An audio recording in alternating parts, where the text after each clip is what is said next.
2025학년도 정시 모집 원서 접수가 이제 2주 앞으로 다가왔습니다. 이 변수가 많은 올해의 대입에선 특히 자신의 점수에서 가장 유리한 조합을 찾아내는 게 중요한데요. 이 나에게 꼭 맞는 대학을 찾는 방법을 단계별로 차근차근 짚어봅니다. 서울 청원여고 박문수 선생님과 함께합니다. 선생님 어서 오세요. 네, 안녕하세요.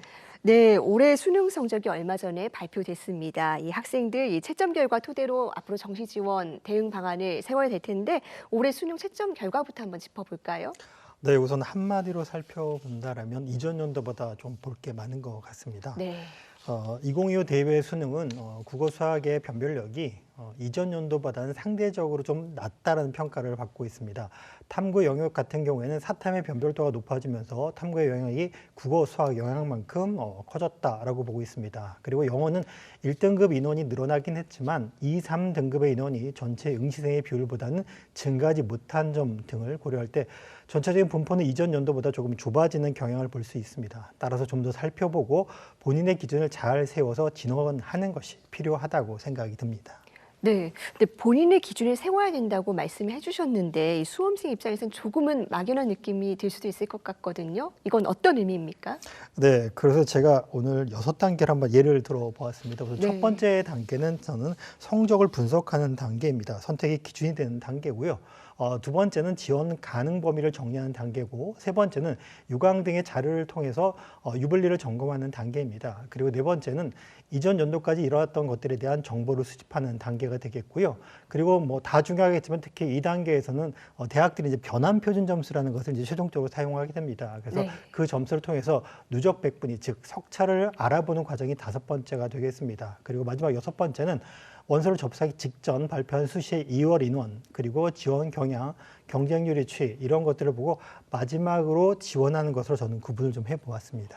네, 6단계로 살펴볼 텐데 자, 하나씩 짚어봅니다. 먼저 이 성적 분석, 특별한 방법이 있는 걸까요? 네, 우선 성적 분석은 다양한 방법으로 좀 쳐다봐야 될 필요가 있습니다. 네. 성적 분석은 단순하게 합한 성적만을 사용하는 것이 아니라 각 영역별로 동점자 대비 유불리, 표준 점수 100분위 같은 활용 지표에 따른 유불리, 그리고 영역의 반영 개수가 4개인지 3개인지 2개인지는 규모에 따른 유불리, 그리고 탐구 영역을 보통 2개를 반영하는데 이걸 하나 반영한 학교들도 있습니다. 그래서 이런 부분들이 적용하는 것에 따라 학생의 유불리가 어떤지를 따져본 단계가 바로 1단계, 성적 분석의 단계라고 볼 수가 있겠습니다.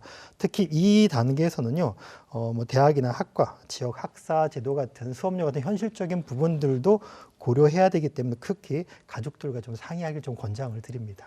네, 혼자만 판단할 문제는 아니라는 의미일 텐데요. 다음은 이 지원 가능 범위를 정리할 필요가 있다는 거겠죠? 네, 두 번째 단계는 간단하게 말씀드릴 수 있겠는데요. 두 번째 단계는 지원 가능 범위를 정리하는 단계입니다. 앞서 말씀드렸던 표준 점수나 산출된 100분위를 통해서 대략적인 범위를 플러스 마이너스 1, 2 정도 범위로 정하는 걸 말씀드리는데요. 네.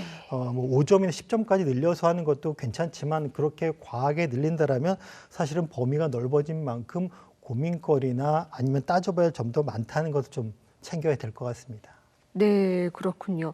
자, 세 번째 단계로는 입시 요각을 살펴봐라라고 조언을 해주셨는데요. 이건 구체적으로 어떻게 하면 되는 네, 겁니까? 그래서 꼼꼼히 읽어봐야 됩니다. 네. 요강에는 많은 것들이 담겨져 있는데요. 세 번째 단계는 요강과 같은 자료를 통해서 유불리를 점검하는 단계입니다.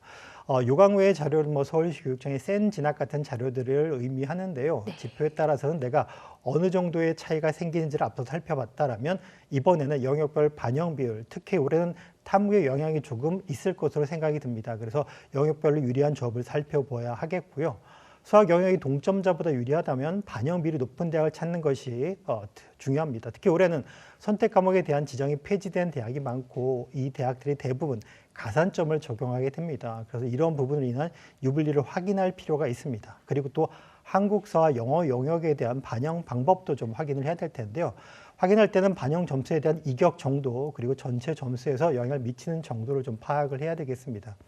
예를 들어 단순히 대학 간 등급의 점수 차가 4점, 5점이 낮다. 그러면 5점이 더 영향이 큰 거냐라고 볼 수 있는데 예를 들어 5점은 1000점 만점에 5점이고요. 4점은 100점 만점에 4점이라면 사실 이 경우가 이렇게 달라질 수도 있습니다. 따라서 실질적인 영향을 따져보는 단계가 이 단계라고 보시면 되겠습니다. 네, 정말 꼼꼼하게 들여다봐야 될 것 같습니다. 특히 대학별 과목 이 반영 비율이 관건이 될 것 같은데 다음 단계에서는 어떤 점을 주목해야 될까요? 네, 네 번째 단계는 이제 정보 수집의 단계입니다. 네. 과거, 현재를 통한 미래를 살펴보는 단계라고 보시겠는데요.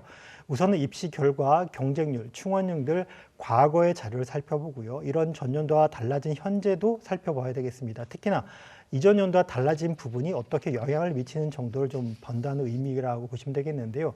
예를 들어 가장 큰 영향을 주는 것은 인원의 변화입니다. 인원의 변화가 과하게 크거나 과하게 작은 경우에는 제일 먼저 입시 결과에 영향을 주게 되는 부분이고요. 지표가 변하는 경우도 있겠고요. 또 반영 비율이 크게 바뀌는 경우도 있겠습니다.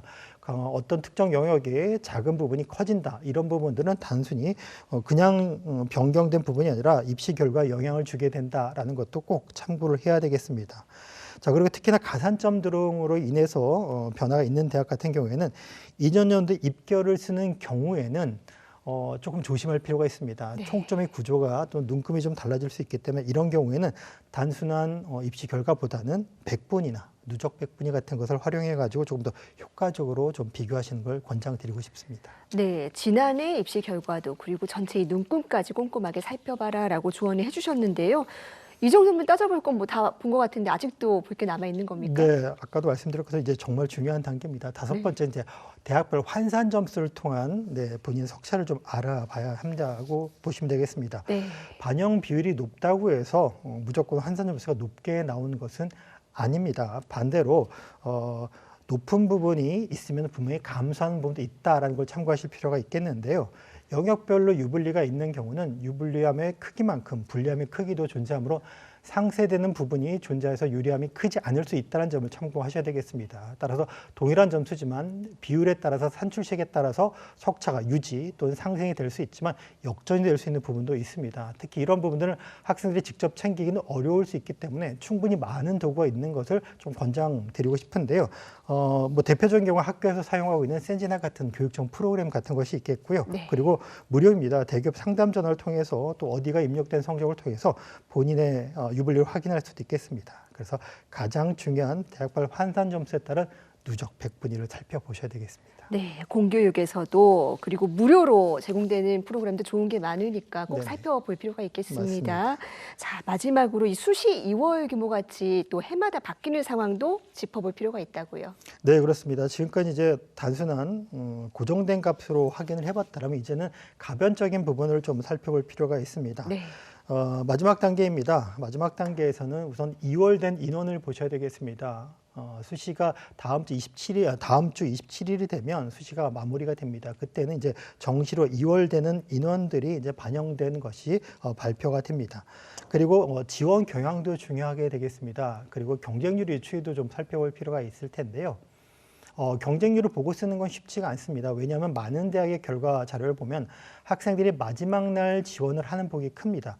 심지어 작년에 어느 대학은 마지막 날 경쟁률 보고 마감 직전까지 들어간 인원이 전체 60%가 넘는 대학도 있었습니다. 이건 매년 벌어지는 일인데요. 그래서 경쟁률을 보고 넣는 것이 아니라 단순히 이제 배제 요소 정도로 활용하기를 저는 권장을 드리고 싶습니다. 예를 들어서 어느 대학을 나는 안정권을 잡았는데 그 안정권이라고 생각한 대학의 첫날 경쟁률이 이미 작년 최종 경쟁률을 이미 넘었다라면 사실은 이것을 안정적이라고 생각하고 지원하기는 쉽지 않을 것으로 생각을 합니다. 6단계를 좀 설명을 들었는데요. 제가 마지막으로 하나만 더 강조를 드리고 싶은 건 뭐냐면 네. 입시의 도구는 충분히 많습니다. 하지만 지원 경향이나 지원 조건 등 이런 풀의 교모들이 조금 달라집니다. 그래서 이 도구에서 나온 수치가 절대적이지 않다는 점을 기억하시면 좋겠습니다. 네. 자, 지피지기면 백전백승이라는 말도 있습니다. 내 성적 면밀히 보고 또 대학의 묘집 요강도 면밀하게 살펴서 수험생들 철저하게 좀 대응을 했으면 좋겠습니다. 네, 선생님 맞습니다. 오늘 말씀 고맙습니다.